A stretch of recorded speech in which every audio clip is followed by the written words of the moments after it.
Daggerheart. Daggerheart. Daggerheart, come and me want to go home. Come, Mr. Mercerman, tell me the OGGM was right. Daggerheart, come and me want to go home. So wait. Whoa. Let me just rewind here. Are you telling me, true believers, that once again, everything I predicted in regards to Daggerheart has been correct? It's like I understand how the industry works. What the... Okay, so as you've probably heard over the past couple days, Daggerheart sold more than Wizards of the Coast. Yes, it's absolutely true. Daggerheart sales are much higher than Wizards of the Coast sales. The only thing that's coming close is RPG Pundit's The Last Viking book. But also, hasn't been a Wizards of the Coast book on the market in almost 2 months until Dungeon Delves came out yesterday, Prime Week. So when there's no competition, sure, Daggerheart's doing fine. And I fully expect that Daggerheart will be fine for about another 3 years. Unfortunately, having Crawford in charge of anything related to Critical Role basically guarantees they are doomed. We saw what that man did to D&D, so expect the same. So, OGGM, what did you get right this time? Now, mind you, this comes from the character sheet, so, take it with a grain of salt. But Daggerheart people, Critical Role people, the executive producers behind the screen, the guys who are the nuts and bolts so Matt and company can play the game, have admitted in a letter they are looking to slowly start replacing the cast because the cast wants to possibly step back and take on a more mentor role because, wait, they're getting older and might want to start families and do other things with their life besides this because being Daggerheart Critical Role 24/7 is getting exhausting. I don't know. I feel like somebody said expect the cast to start stepping back because I don't know, they might want to start families and they're getting older and they might not want to do this full time anymore because it's exhausting and the fan base is toxic. Who said that? Oh, it was me! Furthermore, they said in regards to Campaign 4, and in regards to the future of the product line, they're looking for people to step up and slowly start replacing the main cast, as well as focusing more and more on individual casts, individual podcasts, other people who are doing Critical Role adjacent stuff so that they can gobble up under with their brand new OGL and gobble up under their little production company and gobble up under their little website Beacon. And what is the plan going forward for Campaign 4 and all future products? Well, we told our own stories playing D&D, and our dream now is to find the next Critical Role who hopefully is playing Daggerheart. So you're saying Campaign 4 is going to be Daggerheart, and you're saying that all the future products you're probably going to be working on, at least for the next couple of years, going to be Daggerheart, and the next live plays are going to be Daggerheart, and you're going to be focusing mostly on Daggerheart because you have complete creative control over Daggerheart and don't have to share any of your money with D&D, and you can just give all your money from Daggerheart to Daggerheart, and anybody else who makes stuff for Daggerheart will have to fall under your little OGL Creative Commons give you all the money thing, right? Is that what you're saying? Is that what you're saying?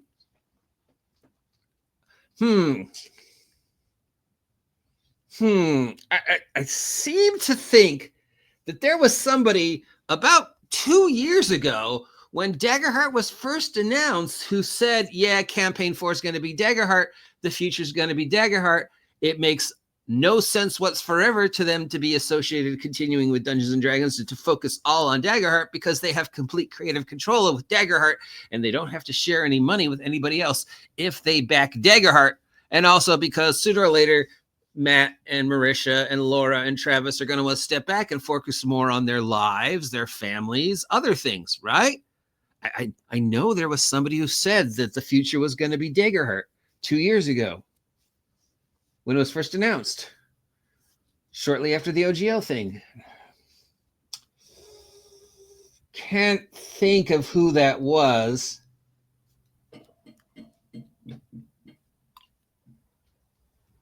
Oh, wait! It was me! Have I ever steered you guys wrong? Have I ever lied to you? Have I ever made you think like, oh, the OGGM is full of bullshit when he makes these weird predictions like Crawford leaving and Perkins leaving and Daggerheart focusing on Daggerheart and Critical Role abandoning D&D and all the things that I say turn out to be true? Has there ever been a point when you thought, well, other than one guy, oh, the OGGM's a pathological liar? No, he's not. I know how the industry works. I know how these people think. I told you 2 years ago this was going to happen, and you're all like, fuck you, you don't know what you're talking about. They're never going to abandon D&D. And I'm like, yeah, they are.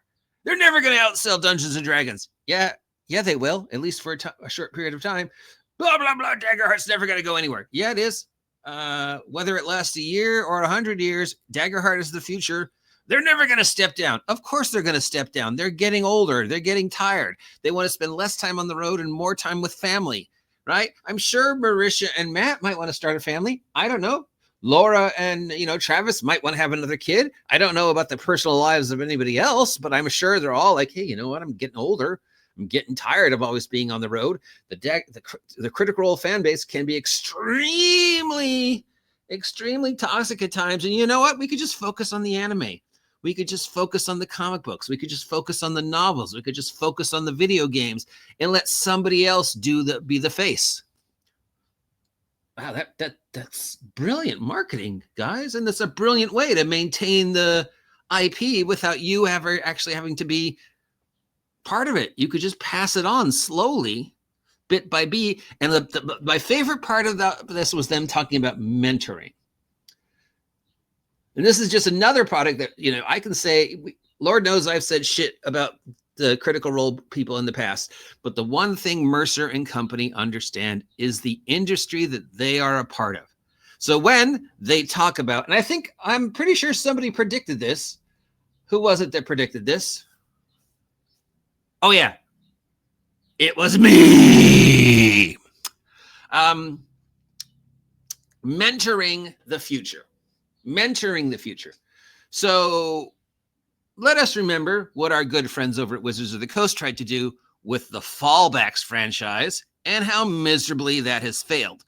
Once Wizards of the Coast knew they were losing Critical Role, they tried to shove the Fallbacks down our throats as the next Critical Role. And they shoved this cast of attractive people to do the first Fallbacks playthrough and try and introduce us to the future franchise of D&D. They were going to take the place of Critical Role, and it failed. So why did it fail, but other live plays have succeeded, like Roll20? Why did, Wizards of the Coast fail? And the algorithm is very simple. And Mercer and company know this. Critical Role, best worst thing to happen to D&D, only happened because of the series of events. Had not the series of events that happened between 2018 and 2023 not happened in the way they happened, Critical Role had probably been a flash in the pan. They might never have left Geek and Sundry, and people would have always just thought about it as like, oh yeah, that thing with the girl with the blue, right? Yeah, I don't know what it is. But several things happened to take Critical Role from geeky voice actors playing D&D to a multimedia empire. You can't repeat those things. And you can't force another Critical Role down our throats. Too many people have tried. Too many people have failed.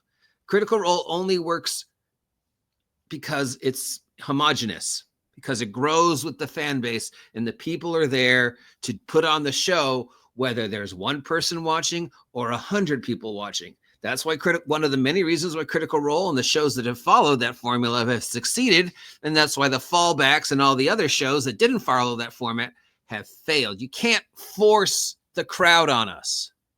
You can't just replace the entire staff of campaign 1, 2, and 3 with a bunch of new people and expect people to fall in line. I think they learned that from the miniseries. They learned that from Candle Obscura. They learned that from Mist, right? What works is you have 2 or 3 recognizable faces, a couple new faces, and the 2 or 3 recognizable faces are slowly mentoring the next generation. It's the Dread Pirate Roberts when you think about it. And that's what Critical Role is talking about doing.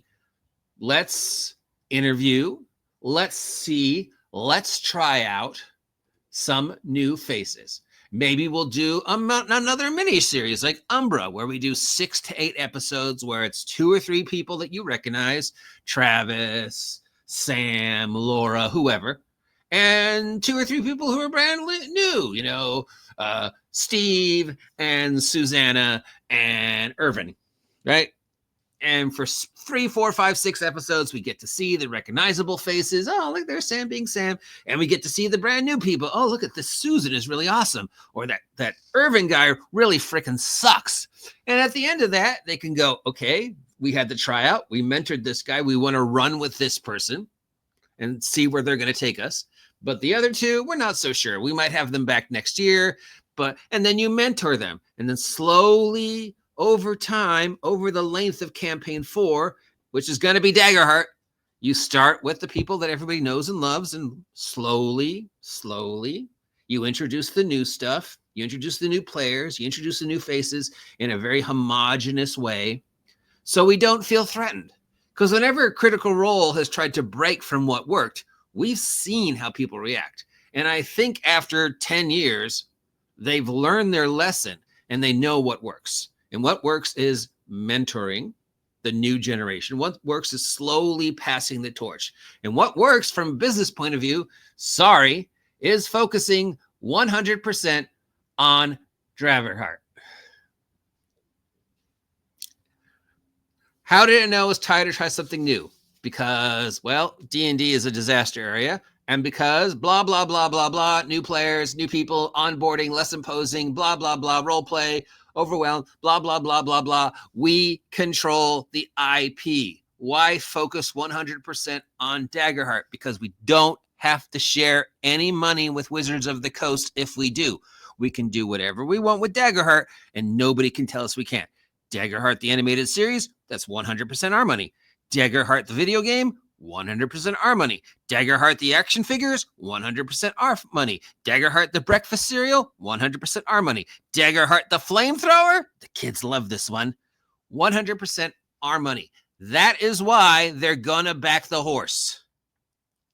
And whether that horse lasts a year, 5 years, 10 years, 100 years, that's the horse. But they're also realizing that Daggerheart could fail miserably. So let's hedge our bets. Let's have a new group of people who are young and energetic and can do what we did for 10 years and can deal with, whatever the next future holds. But more importantly, and again, this is because Mercer and company understand how the industry works, and you might not like it, but it's 100% true. More importantly, when the fan base inevitably turns against the Critical Role cast of 2026, 2027, because we know they have in the past, and they will again. It's not Mercer, it's not Marisha, it's not Sam, it's not Laura who's receiving the "you need to fucking die." It's a brand new group of people. And maybe they'll take the challenge and be sharpened like a knife, or maybe they will shatter underneath the challenge and whatever. But we've mentored them, so they should be ready. We're no longer the faces of Critical Role. Somebody else can be the focus of that negativity. We can step back to an advisory mentorship position where we're seen less and less while we still are raking in the money, and we can do the things we want to do, like voice acting, animation, comic books, and still have time to go home, be with the wife, be with the kids, play D&D, play video games, do my voiceover work for the next Final Fantasy, and whatever. We could slowly sail off into the sunset with our hundreds of thousands of millions of dollars and know that we put the future of the Critical Role franchise in really good hands. And 99.9% of that makes perfect sense. And that's pretty much everything I said was going to happen 2 years ago. And I hate to sound like a condescending prick, but I was fucking right. And once again, people are like, you don't know what you're talking about. Fuck you. Fuck the OGGM. He's stupid. And I'm like, no, I assure you, this is going to happen. And what? It's going to happen. And this is, oh my God, it's like they have planned for everything. It's like, oh my God, there are people in an industry and they know how that industry works. And it's like me, having been part of that industry for 16 years, know how that industry works.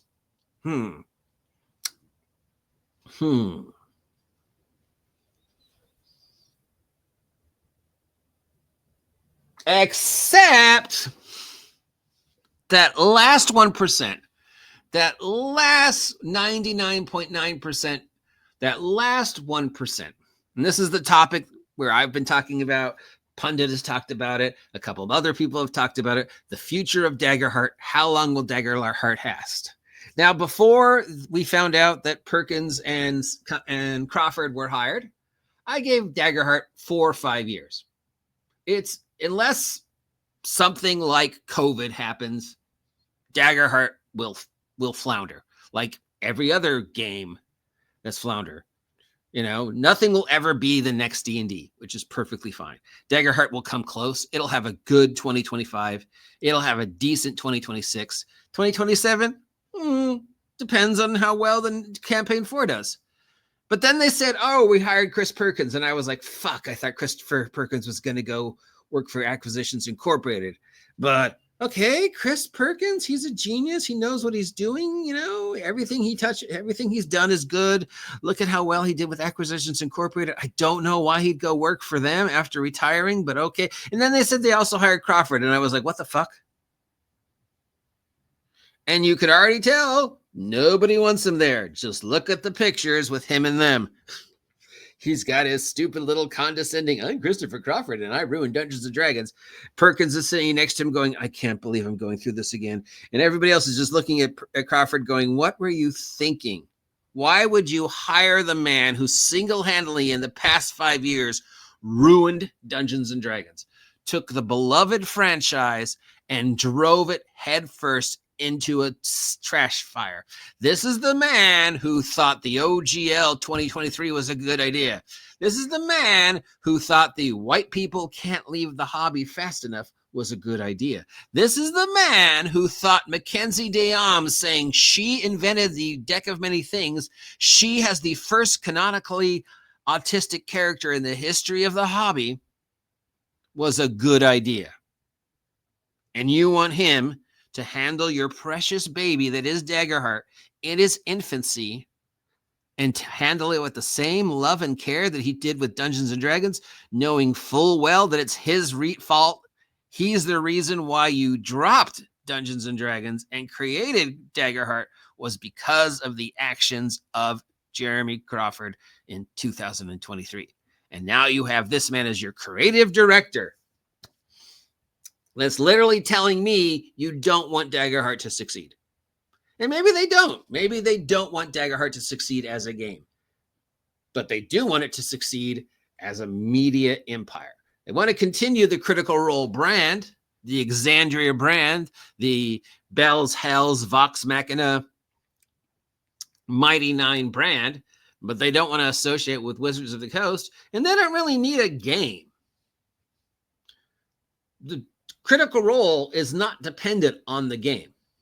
And the sales of Daggerheart is not because it's a good system, because it's not. It's because everybody and their dog is saying all these wonderful things about it. I mean, fuck, even Max Bolvin in the 4D crowd did a Daggerheart game. So,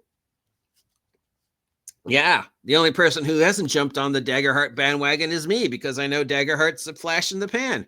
And if I'm going to support a game and say it's the future, it ain't going to be Daggerheart. Dageerheart.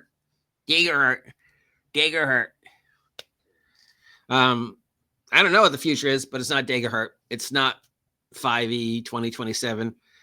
Is it SHADOWDARK? Is it something coming down the pike that we haven't seen yet? Is there a future? One big future, or more likely, as Pundit has said, and I have said, and another couple of people have said, lots of little futures. Lots of little futures, you know? Maybe they won't ever be another great white in the ocean of tabletop role-playing game. Maybe it'll just be a bunch of, tuna. I'm happy being a tuna, selling my, I'm sure Pundit is happy being a tuna, having the, the second most popular thing on drive-through. I'm sure, all of us who do this, we're all, left to do. I will never make $1 million doing this.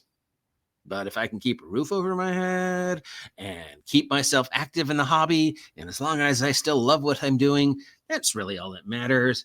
And from Critical Role's point of view, they're probably thinking, if the game dies tomorrow, oh well.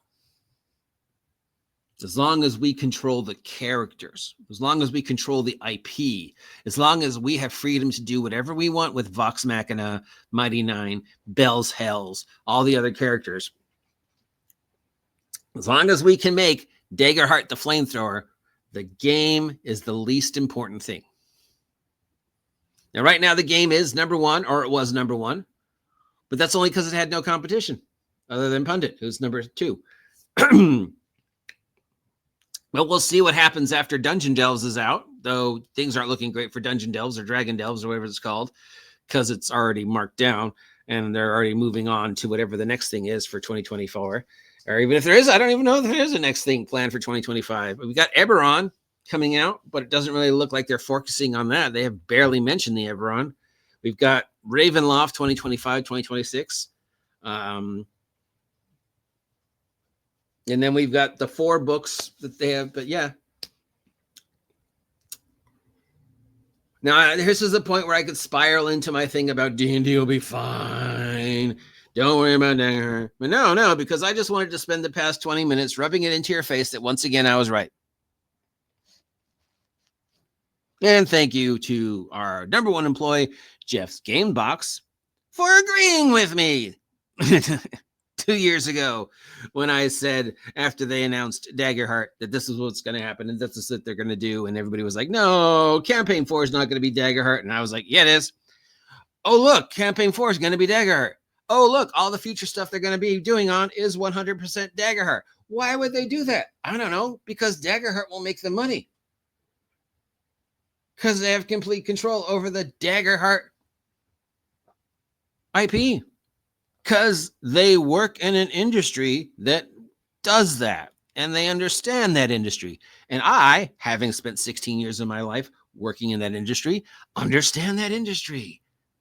So once again, I was right. All right, I'm done being a condescending jerk. I just had to take some pleasure, where I could. Anyways, speaking of product that's number 2 or whatever, you want to help the OG GM get up there. All my stuff is still on sale. Link down below. Vigilantes for SHADOWDARK, still marked down to $12. The only superhero role-playing game for SHADOWDARK so far. Pick that up. We've got my Tales from the POG War, my Weird West post-apocalypse goblin-centric masterpiece that has received amazing reviews from the few people that have had a chance to look at it. So yeah, very proud of both of those. And of course, the building blocks for the next product. So, help me get up into that top 20. I'd love to have a copper seller. Will I ever be as big as Pundit? No, I won't be. I have no illusions that I'll be as big as Pundit, or anybody like that. But I'd be happy to sell 50. I'm not, I'm humble. I know what I made, and I'm proud of what I made. But I also know, it's never going to make me $1 million. I'm never going to be Critical Role. Nobody's ever going to do a live play. My dream is to have somebody cosplay as Tag. If some cosplayer came and said, I would love to cosplay as Tag, I'd be like, I can die now. That's been, just to have somebody, that would be awesome.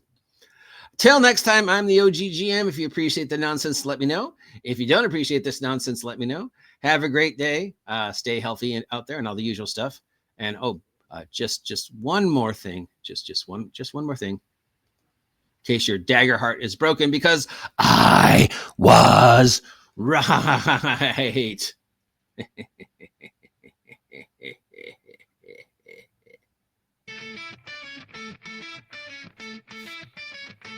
Tab dash and bust and fight, dagger lines at the lights. Every night we don't fight, favorite sight, vivid sights, baby shows and the escapade. Fancy arcade, pixelated party, lesson day unafraid. Karaoke screams, singing themes, heart and sleeves. Anime dreams, brushing